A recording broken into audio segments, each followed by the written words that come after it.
Hello friends, Radhe Radhe. आज हम जान लेते हैं पूजा पाठ करते समय हमें कुछ खास बातों का ध्यान रखना बेहद ज़रूरी होता है। ये 25 बातें जो हर गृहिणी को, हर व्यक्ति को पता होना चाहिए। इन बातों को ध्यान में रखते हुए घर में पूजा पाठ से शांति मिलती है।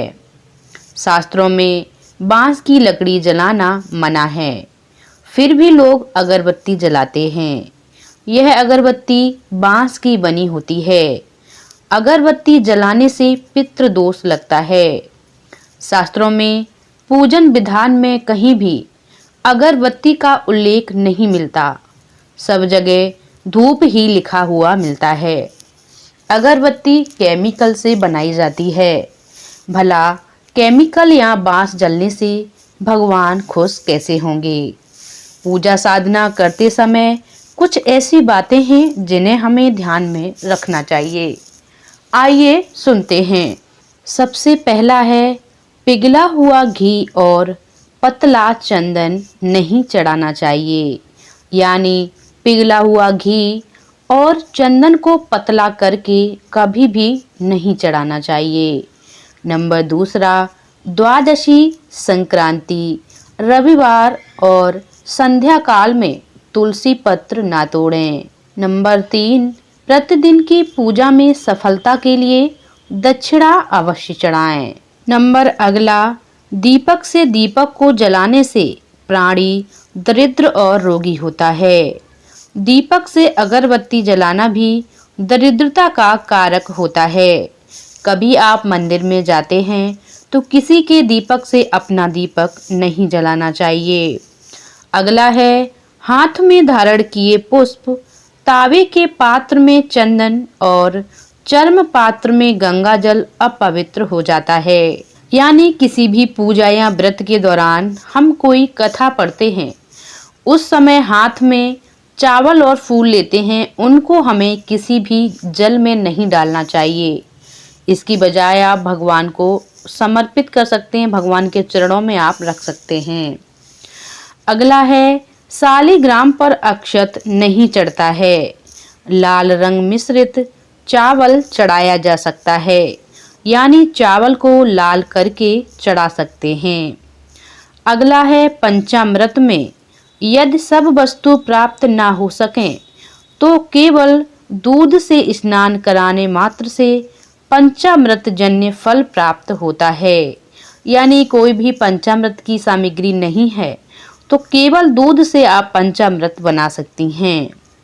अगला है, मिट्टी की मूर्ति का आह्वान और विसर्जन होता है और अंत में शास्त्रीय विधि विधान से गंगा जी में प्रवाहित किया जा सकता है। अगला है, तुलसी पत्र को मध्याह्न के बाद ग्रहण ना करें। यानी तुलसी पत्र को दोपहर के बाद ग्रहण नहीं करना चाहिए। अगला है, कमल को 5 रात, बेल्व पत्र को 10 रात और तुलसी को 11 रात के बाद शुद्ध करके पूजन के कार्य में लिया जा सकता है।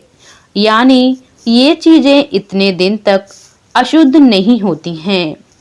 अगला है, देवताओं के सामने प्रज्वलित दीप को बुझाना नहीं चाहिए। संभव हो जितनी देर तक दीपक जल रहा है उतनी देर तक उस दीपक को जलने दीजिए। अगला है, केतकी पुष्प से कार्तिक माह में विष्णु जी की पूजा अवश्य करें। अगला है, रविवार को दुर्वा नहीं तोड़नी चाहिए। रविवार को दुर्वा और साथ में तुलसी को भी रविवार को नहीं तोड़ते हैं। अगला है, गणेश जी को तुलसी का पत्र छोड़कर सारे पत्र प्रिय होते हैं। यानी गणेश जी को तुलसी पत्र नहीं चढ़ाना चाहिए। अगला है, मूर्ति स्नान कराते समय मूर्ति को अंगूठे से ज्यादा तेज से ना रगड़ें। अगला है, पीपल के वृक्ष को नित्य नमस्कार पूर्वा के पश्चात दोपहर में भी करना चाहिए। अगला है, आसन, शयन, दान, भोजन और विवाह के समय पर छींक को शुभ माना जाता है। अगला है, पूजा करते समय यदि गुरुदेव, ज्येष्ठ व्यक्ति या पूज्य व्यक्ति आ जाए तो उनको उठकर प्रणाम कर उनकी आज्ञा से शेष कर्म को समाप्त करें। अगला है, कुंद का पुष्प शिव को माघ महीने को छोड़कर निषेध है, यानी माघ महीने में कुंद का फूल भगवान शिव को चढ़ाया जा सकता है। अगला है, बिना स्नान किए जो तुलसी पत्र जो तोड़ता है उसे देवता स्वीकार नहीं करते हैं, यानी बिना नहाए धोए तुलसी को नहीं तोड़ना चाहिए। तो ये हैं कुछ महत्वपूर्ण बातें। पूजा पाठ करते समय कुछ खास बातों का ध्यान रखना बेहद जरूरी होता है। तो ये जानकारी आप लोगों को कैसी लगी हमें कमेंट करके ज़रूर बताइएगा। चैनल पर पहली बार आए हैं तो हमारे चैनल को सब्सक्राइब जरूर करें। चलिए मिलते हैं अगली वीडियो में, तब तक के लिए राधे राधे।